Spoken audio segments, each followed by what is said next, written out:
آقا جان وہ افراد جو یہ کہہ رہے ہیں کہ امام کا او فلاں کے ساتھ صلح کرنا، اس کا مطلب یہ ہے کہ حضرت نے اپنی امامت کو چھوڑ دیا تھا اور اس کی خلافت کو قبول کر لیا. نہیں آقا جان، ایسا نہیں ہے. امام حسن کا صلح کرنا 4 نکات ہیں کہ جن کا جاننا ہر انسان کے لیے ضروری ہے. یہ دعویٰ جو ہمارے بعض مسلمان پیش کرتے ہیں کہ حضرت کا امیر شام سے معاہدہ کرنا یا پیمان کرنا اس بات کی دلیل ہے کہ حضرت اپنی خلافت کو قبول نہیں کرتے تھے، 4 نقطوں سے باطل ہوتا ہے. پہلا نقطہ یہ، آپ جائیں کسی تاریخ میں مجھے دکھا دیں کہ امام حسن نے یہ فرمایا ہو کہ میں تمہارے ساتھ بیعت کر رہا ہوں. تمام تاریخوں کو اٹھا کے دیکھیں تو آپ کو 2 جملے 2 لفظ ملیں گے، یا تو عہد یا پیمان یا صلح صفائی. کسی تاریخ میں آپ کو لفظ بیعت نہیں ملے گا. لفظ بیعت اور ہے، عہد و پیمان اور. امام حسن نے عہد کیا تھا، بیعت نہیں کی تھی. دوسرا، کون کہتا ہے کہ حکومت الہی اور حکومت دنیا ایک ہے؟ امام حسن نے جو صلح کی وہ حکومت دنیا میں کی، نہ کہ حکومت الہی میں. کیونکہ حکومت الہی ہر کسی کے ہاتھ میں نہیں ہوتی.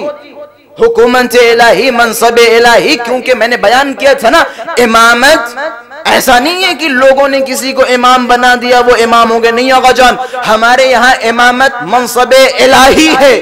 جس طرح رسالت منصب الہی ہے، اسی طرح سے امامت منصب الہی ہے جو کسی کے ذریعے سے بنایا نہیں جا سکتا.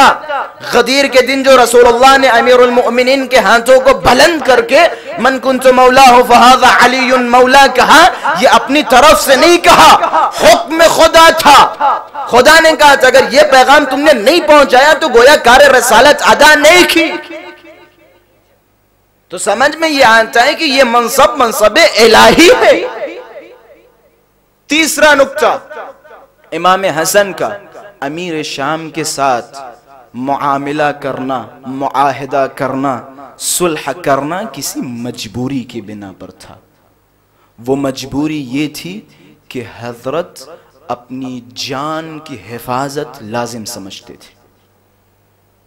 اپنی اور اپنے چاہنے والوں کی اور اپنے شیعیان حیدر کرران کی جان کی حفاظت لازم سمجھتے تھے. اس کے لیے بہت ساری روایتیں، میں صرف ایک روایت بیان کروں گا کہ جس روایت میں حضرت امام حسن نے زید بن وہب سے فرمایا، جب زید بن وہب آئے اور آنے کے بعد کہا مولا کیا راز ہے، کیا حکمت ہے کہ آپ نے فلاں کے ساتھ صلح کر لی، تو امام نے فرمایا کہ اگر امیر شام کے ساتھ، باغی شام کے ساتھ عہد کرنا، صلح کرنا، عہد کرنے یا صلح کرنے سے میری اور میرے بچوں اور میرے شیعوں کی جان محفوظ ہے تو میں اس کی صلح کو قبول کرتا ہوں. کیونکہ منصب امامت کوئی معمولی چیز نہیں ہے. حضرت کو بھی بہت سارے کام انجام دینا ہے، حضرت کو بہت سارے امور انجام دینا ہے. تو سمجھ میں آتا ہے. تیسرا نقطہ یہ ہے کہ حضرت کا اس باغی شام کے ساتھ صلح کرنا مجبوری کی بنا پر تھا.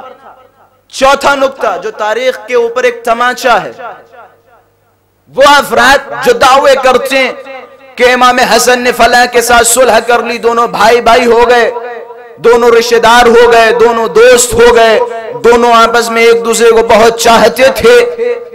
ان سے میری گزارش ہے ذرا تاریخ کے ورقات کو پلٹیں، تاریخ کے صفحات کو پلٹیں. آپ کیوں ان چیزوں کو نہیں بیان کر رہے کہ جن چیزوں پہ یہ صلح منحصر تھی؟